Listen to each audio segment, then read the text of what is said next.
Hi hello नमस्कार, मी Priyanka Patil. Desired beautiful गर्भसंस्कार चॅनलवर भावी पालकांचे स्वागत आहे. आज आपण आपल्या गर्भसंस्कार चॅनलच्या 8व्या व्हिडिओमध्ये एक महत्त्वाचा आणि सुंदर विषय घेऊन आलो आहोत. गर्भसंस्कारात वाचन आणि कथांचे महत्त्व. गरोदरपणात तुम्ही जे वाचता, ज्या कथा ऐकता किंवा सांगता, त्याचा तुमच्या गर्भातील बाळावर कसा सकारात्मक परिणाम होतो हे आज आपण जाणून घेणार आहोत. तुम्ही तयार आहात ना? चला तर मग सुरू करूया. गर्भावस्था हा तुमच्या आणि तुमच्या बाळाच्या आयुष्यातील सर्वात महत्त्वाचा काळ आहे. या काळात तुमच्या मनात येणारे विचार, भावना आणि अनुभव थेट तुमच्या बाळापर्यंत पोहोचतात आणि यात वाचन आणि कथा यांची खूप मोठी भूमिका आहे. वैज्ञानिक दृष्टिकोन. संशोधन सांगते की गरोदर मातांनी प्रेरणादायी कथा, नैतिक कथा किंवा सकारात्मक पुस्तके वाचल्याने त्यांचा मूड चांगला राहतो. यामुळे तणाव कमी होतो आणि बाळाच्या मेंदूचा विकास जलद होतो. भावनिक बंध. जेव्हा तुम्ही कथा वाचता किंवा ऐकता तेव्हा तुमच्या मनात सकारात्मक भावना निर्माण होतात. या भावना बाळापर्यंत पोहोचून त्याला सुरक्षित आणि प्रेमळ वातावरण देतात. भाषा आणि बुद्धिमत्तेचा विकास. गरोदरपणात कथा ऐकणारे बाळ जन्मानंतर भाषा आणि आवाज लवकर ओळखते.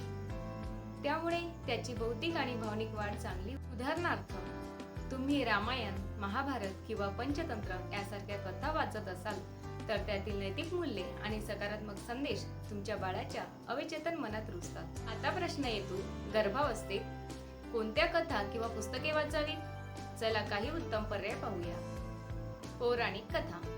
रामायण, महाभारत, भागवत किंवा पंचतंत्रातील कथा. या कथांमधील धैर्य, प्रामाणिकपणा आणि प्रेम यासारखी मूल्ये बाळाच्या मनात सकारात्मक निर्माण करतात. प्रेरणादायी पुस्तके. स्वामी विवेकानंद यांच्या प्रेरक कहाण्या किंवा साध्य नैतिक कथा. यामुळे तुम्हाला आणि बाळाला सकारात्मक ऊर्जा मिळते. गरोदरपणावर आधारित प्रेरणादायी पुस्तके जसे की गर्भसंस्कार किंवा what to expect when you are expecting. बाल साहित्य. साध्या आणि सुंदर बालकथा वाचल्याने तुमच्या बाळाला तुमच्या आवाजाची सवय होते आणि जन्मानंतरही त्याला कथा ऐकण्याची आवड निर्माण होते. कथा वाचताना तुमच्या जोडीदाराला किंवा कुटुंबातील इतरांना सामील करा. वडिलांनी कथा सांगितल्यास बाळ त्यांच्या आवाजही ओळखू लागते. वाचन आणि कथांचे व्यावहारिक फायदे. गर्भावस्थेत वाचन आणि कथांचे काय फायदे होतात हे थोडक्यात समजून घेऊया. तणाव कमी होतो.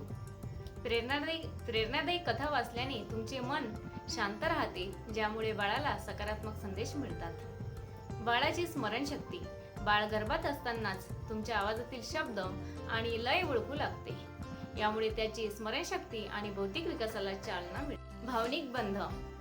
कथा सांगणे किंवा वाचणे हे तुमच्या आणि बाळामधील एक सुंदर बंध निर्माण करते. नैतिक मूल्यांचा पाया. कथांमधील चांगल्या गोष्टी तुमच्या बाळाच्या अवचेतन मनात रुजतात, ज्यामुळे त्याचे व्यक्तिमत्व सकारात्मक बनते. चला आता काही सोप्या टिप्स पाहूया, ज्या तुम्ही आजपासून अंमलात आणू शकता. दररोज 10-15 मिनिटे वाचन. सकाळी किंवा रात्री शांतवेळी कथा किंवा पुस्तके वाचण्याची सवय लावा. आवाजात भावना.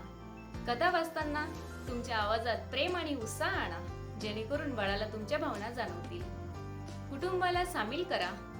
तुमच्या जोडीदाराला किंवा कुटुंबातील इतरांना कथा सांगायला सांगा. सातत्य ठेवा. रोज एकच कथा पुन्हा पुन्हा वाचल्याने बाळाला ही सवय होते. तर तुम्ही सांगा, तुम्ही कोणत्या कथा किंवा पुस्तके वाचता? तुमच्या बाळाला कोणती कथा सांगायला तुम्हाला आवडेल? कमेंट बॉक्समध्ये नक्की सांगा. आम्हाला तुमचे अनुभव जाणून घ्यायला खूप आवडेल. तर मैत्रिणींनो, गर्भसंस्कारात वाचन आणि कथांचे किती सुंदर फायदे आहेत हे आज आपण पाहिलं. तुमच्या बाळाच्या आयुष्याचा पाया मजबूत करण्यासाठी आजपासून वाचायला सुरुवात करा. जर तुम्हाला हा व्हिडिओ आवडला असेल तर लाईक करा, सबस्क्राईब करा आणि बेल आयकॉन दाबा, जेणेकरून तुम्हाला आमचे नवीन व्हिडिओ लगेच मिळतील. तुमच्या मित्रमैत्रिणीसोबत हा व्हिडिओ शेअर करायला विसरू नका. धन्यवाद.